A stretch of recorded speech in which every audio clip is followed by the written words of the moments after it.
à Montpellier, Catherine Smady-Wolfman acceptera un rendez-vous avec Pascal Marceau, Stéphane Brel, un client de la galerie d'Alix, Nadia Fossier.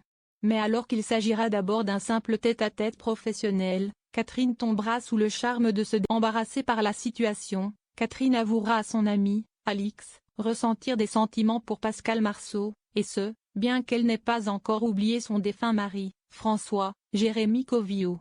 Alors, écoutera-t-elle son Louis Moore, Sylvain Bocara, sera au bord de la faillite. Et pour cause, sa cargaison, qui doit être vendue immédiatement, sera bloquée à cette suite à un problème de douane. Une situation alarmante qui pourrait mettre à mal son découvrant Louis face au mur, Laurent Berthier, Khalid Madour, en alertera aussitôt la mère de ce dernier, Léonore, Maëva Pasquali. De Plasos, il conseillera au jeune homme de fermer son entreprise pour cessation de paiement. Résultat, Louis sera contraint de révéler toute la vérité à Laurine, Léa Gillard.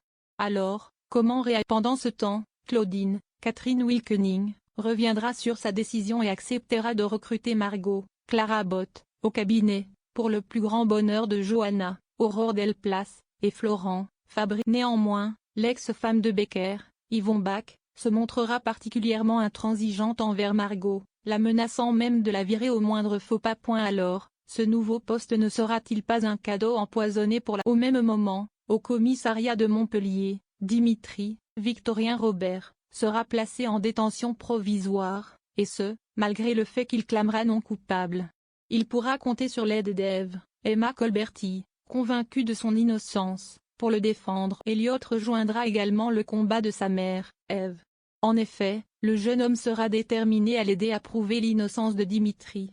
Pour ce faire, Elliot ira jusqu'à infiltrer des salles de sport dans le but de remonter jusqu'aux fournisseurs de stéroïdes liés au meurtre de Rebecca, Johanna. Et le moins que l'on puisse dire, c'était que les efforts du jeune homme vont payer.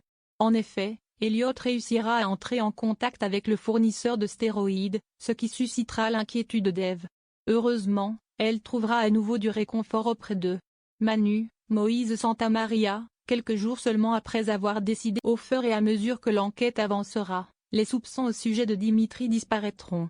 Il sera même officiellement innocenté, au grand soulagement d'Ève et de son entourage.